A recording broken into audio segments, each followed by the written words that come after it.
So, most of you who come to these gatherings have been listening to us for a while. You've been listening to recordings.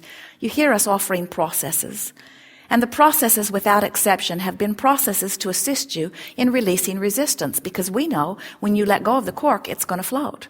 In other words, we know that when you release the thoughts that are resistant in nature, your natural well-being will return, and it will be evidenced in all ways in your life experience.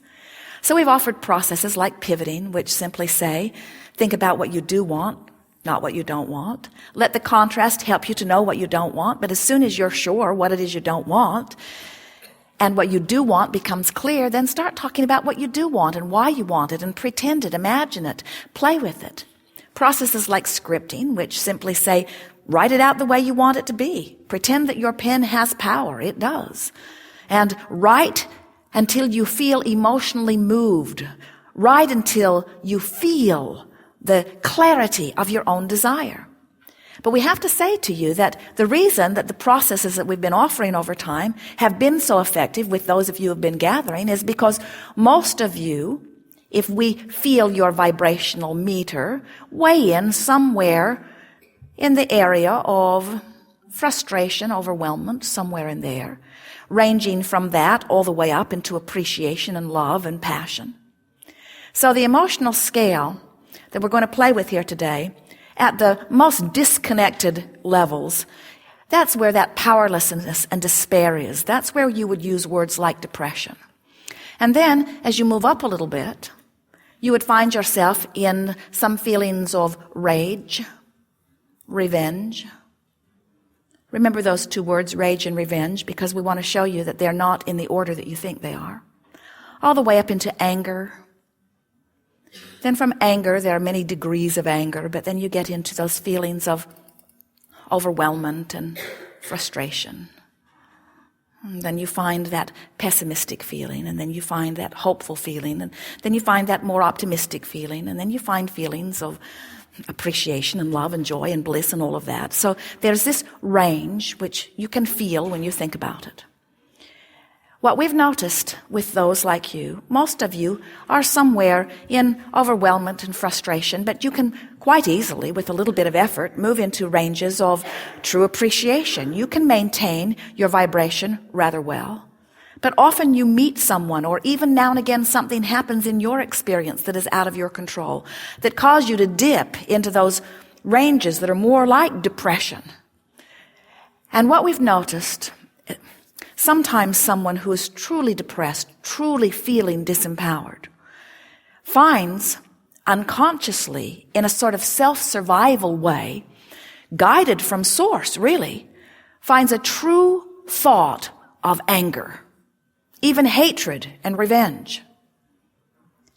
But usually the counselor or the spouse or the parent or someone close by who is watching this person move from despair into revenge gets all alarmed and tells them that their revenge or their hatred or their anger is misplaced. And we say, it's not the least bit misplaced if you understand the emotional meter. It's an improved state of being. But most people who meet you in your anger or in your rage would not encourage you to be that way. They really prefer you in your despair and depression. Because when you're depressed, you hide from everyone and leave them all alone. And when you're angry, you're usually out there fussing around, sort of stirring things up. You're actually more pleasant to be with when you're depressed than when you're angry. But from an emotional standpoint, from a vibrational standpoint, from the standpoint of which cork is floating more, if the cork is in the revenge mode, it's closer to the surface than when it is in the despair and depression. In other words, you're on your way back into the light as you are moving through, and that's the key word, as you are moving through this angry range. But what happens when you don't know that is you get from despair naturally into anger, but then everyone disapproves of your anger, and since you're more interested in how they feel than you are about how you feel, then you bounce back into despair. And there are so many people that just bounce back and forth from despair to anger, to despair, to anger, to despair, to anger, and do not have any idea that they were on the right path. Jerry and Esther traveled in the past, even now sometimes, from Phoenix to San Diego. It's about a 400-mile journey. And as they come out across the highway, Esther loves these open highways, hardly any traffic, good roads. About halfway between Phoenix and San Diego is Yuma, Arizona. When they find themselves in Yuma, they don't pull off to the side of the road and cry. They don't feel despair that they are in Yuma, because they understand that they are on their way to where they want to be. They understand the distance between Phoenix and San Diego. And so even though for a good deal of the journey, in fact, almost all of it, in fact, most of that journey, they're not really where they want to be. They're on their way to where they want to be, but they're not there yet.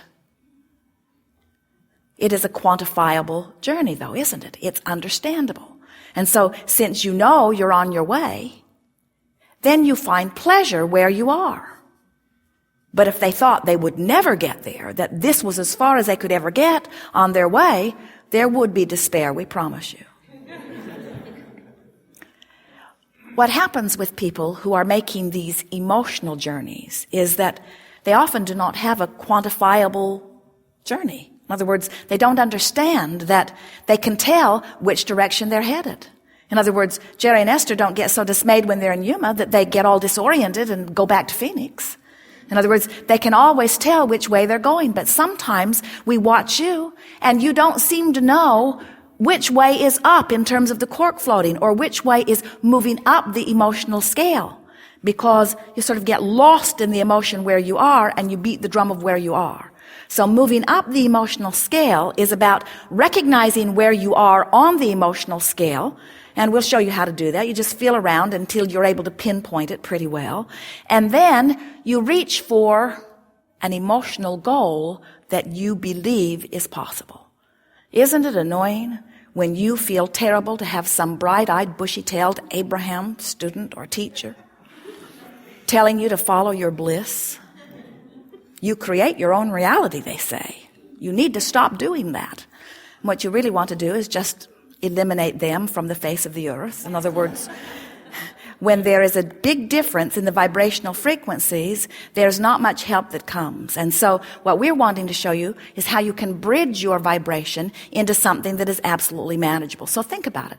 If you are in a place of utter despair or depression, and you're reaching for some thoughts of hatred or revenge, don't you acknowledge when you find them that they do feel better? In other words, don't ask the world to vote on the appropriateness of them, because they'll tell you those thoughts are not appropriate and that you should have been reaching for love. And we don't disagree. You are reaching for love, but you can't find love from that despair. It's too far vibrationally apart, you see. So as you reach for something that you can reach for, Jerry always said, as he was teaching people in business, set your goals far enough away that they inspire you, but not so far that you feel discouragement. Put the basket out there far enough away that it is a challenge and exciting when you hit it, but not so far that it's impossible to hit it. And this is the same thing. You're wanting to reach for an emotion that you have access to, that you and only you, because no one else knows, is a vibrational improvement. So you reach for that life-giving anger, and you beat the drum of it for a little while. And then, once you stabilize in anger, once you leave depression behind, are you hearing what we're getting at? When you stabilize in anger, now you have access to frustration, where you did not have access to frustration from your despair. So now you stabilize in your frustration, now you have access to some hopefulness, where you did not have access to hopefulness from your rage, maybe from your anger, but certainly not from your despair. You get the sense of this? So think about it. It's so logical. And as you play it, you'll see how well it works.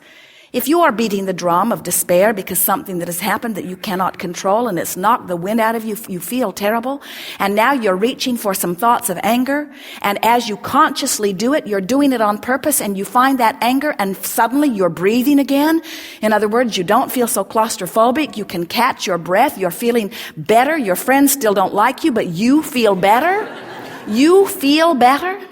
You've done it deliberately, and now you say, I've done that on purpose. Do you see? Can you feel what that does in terms of feeling of powerlessness? When you say, I'm choosing this angry thought on purpose, you're no longer powerless, are you? And so here's the magic of it. If you're making the best of where you are, which we've got to admit, it's not all that good. Rage is not the best place to be. It's just better than where you were. So if you make the best of it and beat the drum of it, and then you still make the best of it, you've got to feel angry. And if you still make the best of it, you've got to feel frustration. And if you still make the best of it, you're going to be in overwhelmment. And you still make the best of it, you're going to get into pessimism, and then you're going to get into hopefulness, and then you're going to get into optimism, and then you're going to get into a more playful, you get the sense of it? If you're making the best of it, there's no place that you cannot go. The difference is this time you can tell which direction you're facing. You can tell which direction you're facing so you don't have a meltdown in Yuma. You don't just spin there year after year after year after year after year after year, because finally your guidance system is working. Jerry and Esther have a navigational guidance system in their vehicles, and as they're coming across in the monster bus from one place to another, there's an antenna on the roof and a computer brain in the coach. And there are satellites in the sky which triangulate their position. So Magellan always knows where they are. And then they just program the address, the city, and the street, and even the numbers often of where they want to go. And Magellan then calculates the route for them from where they are to where they want to go. Magellan never says, "Where have you been?" Magellan never says, "How long have you been there?" Magellan never says, "I'm not going to tell you. You didn't listen last time."